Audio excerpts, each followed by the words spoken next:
for the two pathways that are not the STEM pathway, so that we have the STEM pathway having pure maths and the other two pathways having a form of maths, so that we have maths in all the three pathways in senior school. So we love that conversation.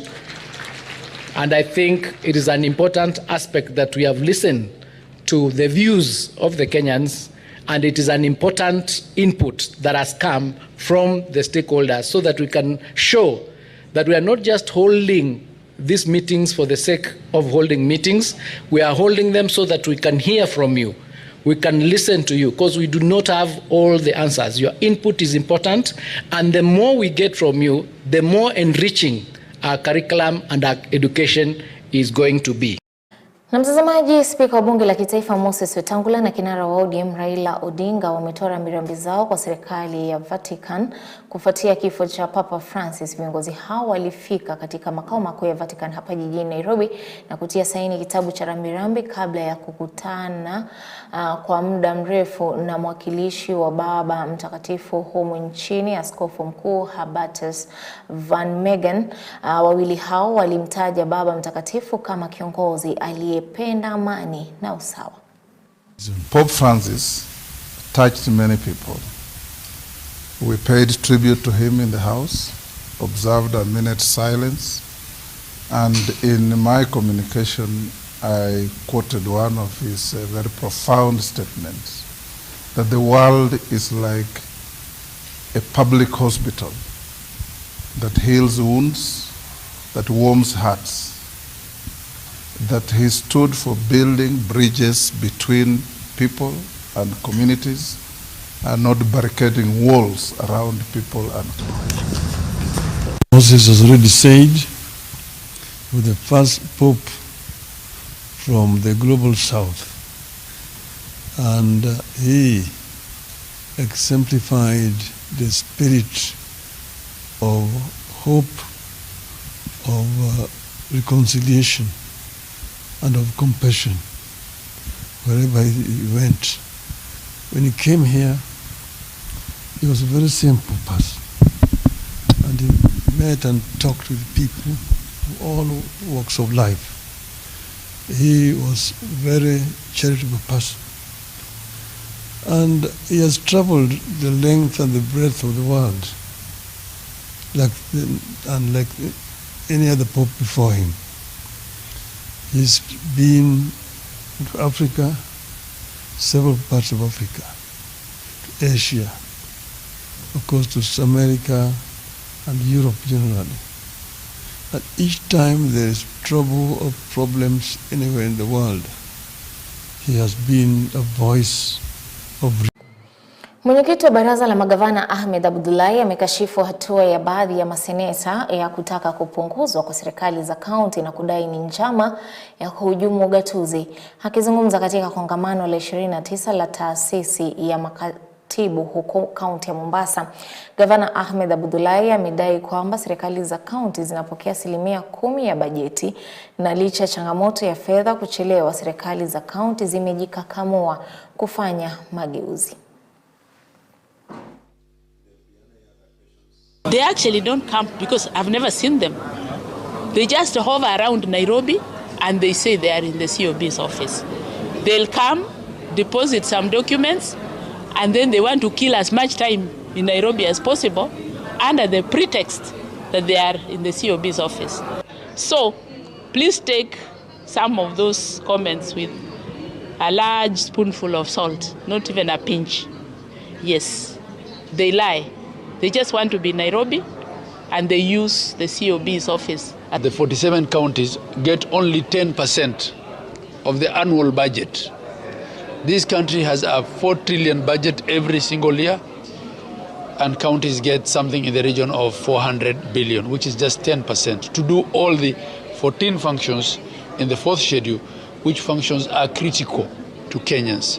Early childhood education, health, water, and all those other functions, including agriculture and livestock, only get 10% for the 47 counties. So I do not believe, from where I sit as chair of council, that the problem of this country, the problem of financial burden, is a problem of the counties. The problem of financial burden is a problem of mismanagement of debt and is a problem of the national bureaucracy not shrinking even after devolving a lot of services to the counties.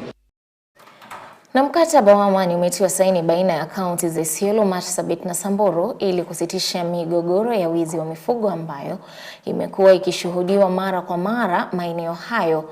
Wawakilishi wa jamii hizo tatu wamesisitiza umuhimu wa kuwajibika kwa pamoja kwa kusudi la kukomesha wizi wa mifugo na mauaji ya kiholela ambayo yamekuwa yakishuhudiwa. Hata hivyo, wamehimiza kuweka mikakati ya kuimarisha ulinzi wa jamii kwa kushirikiana na mamlaka ya serikali ambayo itasaidia kuwatambua wahalifu katika jamii husika.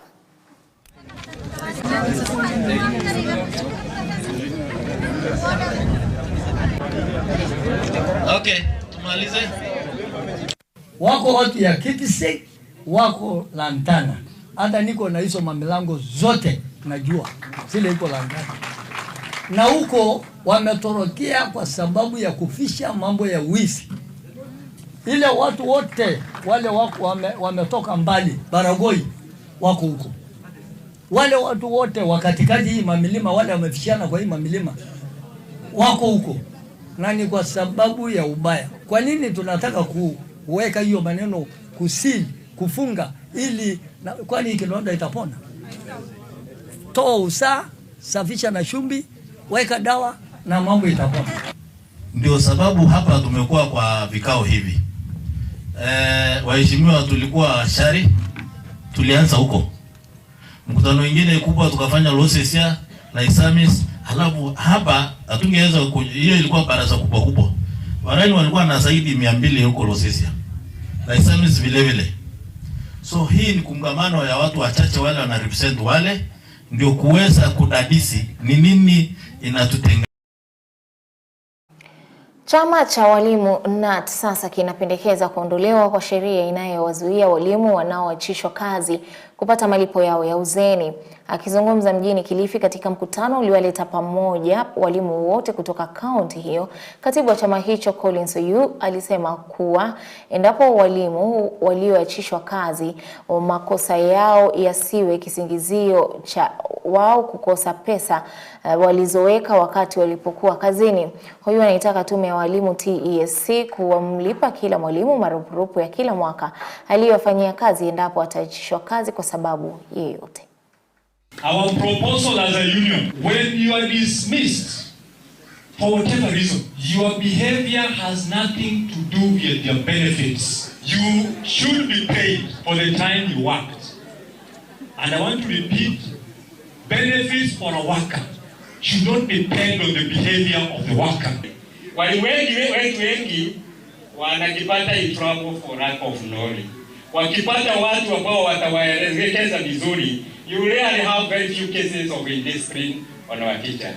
And this one we share with our head of institution because they are the people oversighting our teachers.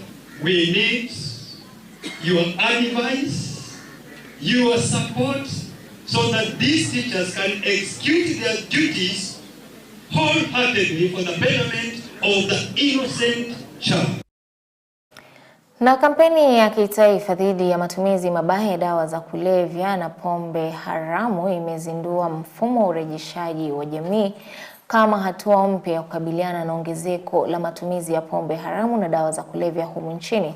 Kwa mujibu wa Katibu Mkuu wa Wizara ya Usalama Daktari Raymond Omolo, uzinduzi huu unaashiria mabadiliko makubwa kutoka kwa mbinu za adhabu hadi mbinu jumuishi na shirikishi inayolenga kushirikisha jamii katika kukabiliana na tatizo la uraibu. From this day forward, we should choose to be the good Samaritan, standing up, showing up, giving a helping hand, speaking about it, and giving people a second chance. Beyond conventional crime, violent extremism and radicalization are also intertwined with substance abuse. Terrorist recruiters prey on youth, many of whom have been alienated by addiction. Extremist networks like the Al-Shabaab find it easier to recruit young men who feel trapped by drug abuse and hopelessness. Security reports note that some counties have become hubs for hard drugs, with criminal gangs involved in the drug trade also being co-opted by the extremist groups.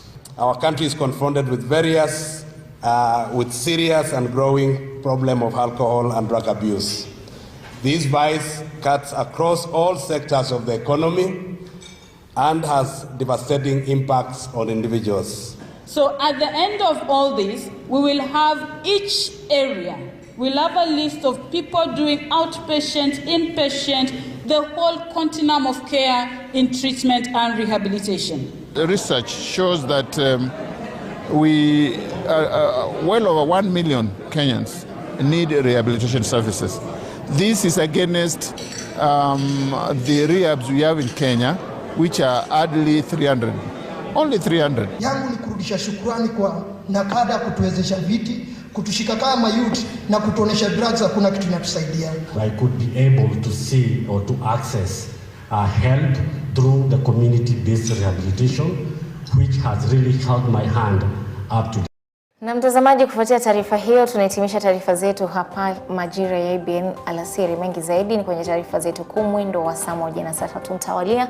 Nimekuwa kwa Belinda William, hadi wakati mwingine tena mtazamaji, na kutakia utazamaji mwema, alasiri njema. Kwaheri.